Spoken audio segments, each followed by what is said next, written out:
Whether it was the Farm Bill, estate taxes, or even labor problems, a number of major issues were discussed at this year's Presidents Conference in Washington, D.C. Damon Jones joins us now to tell us how legislators plan to tackle those issues while getting input from our farmers. With so much at stake for agriculture over the next few years, U.S. senators and congressmen updated a number of GFB County presidents on a variety of topics last week in the nation's capital. And no issue is more pressing than the upcoming Farm Bill, which is sure to shape the future of the industry.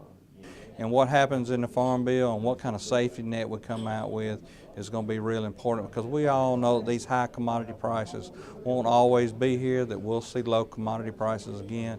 And that's what a Farm Bill is really about, is keeping the family farm protected from a very low commodity price. You know, naturally, we're very concerned about the Farm Bill.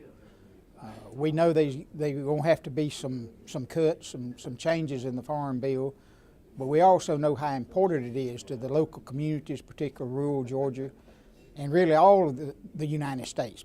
And that importance isn't lost on legislators such as U.S. Senator Saxby Chambliss, who's been working very diligently over the past couple of years to come up with a resolution. However, with national debt on the rise, it's really been a series of compromises. At the end of the day, they wanted $33 billion to start with, and we wound up at $23 billion, and we think that is our fair share. We think we can deal with that. It's not going to be easy. But what that means is that agriculture is going to be the first one out of the box to pay its fair share, and then we're going to have to hold everybody else's feet to the fire to make sure that they pay their fair share. And while the Farm Bill might be the biggest issue, it's far from the only one, as the proposed estate tax for 2013 has also become a major topic of discussion, as the type of increases discussed might deter future generations from farming. If they don't extend the current law as we've been enjoying it, I hesitate to use the word enjoy around death taxes, but the progress we've made, the current $5 million exemption drops to $1 million, and the 35% tax rate climbs back up to 55%. It'd be devastating to a number of our farm and ranch families who are trying to do some rational, common sense, planning for the future. Who's going to grow our crops tomorrow if it's not the children of the farmers that we have today? So I hope people pay very, very close attention to that issue and understand that what the proposals to go back to a $1 million threshold on the federal estate tax is actually going to do to the family farm. It's going to be devastating.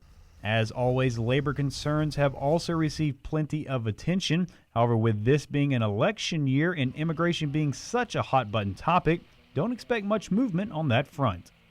But I don't foresee anything happening in the near term with respect to changes either in H-2A or any loosening of the enforcement mechanisms that are taking place all across the country right now. And that's not the only labor issue, as the government is also looking to revise their child labor laws, which would prevent children from doing a number of different things on the farm. It's the kind of restrictions that could do more harm than good.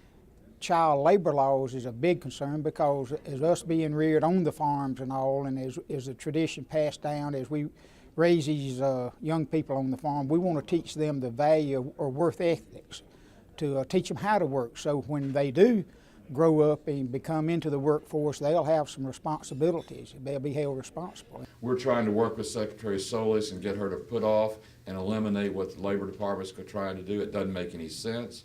It's wrong, and it's an example of an overly regulatory administration that continues to pile regulation on America's farmers, America's businesses, and America's families, and it just ain't right. A number of different questions and a number of different answers as legislators hope to secure the future of agriculture. For the Georgia Farm Monitor, I'm Damon Jones.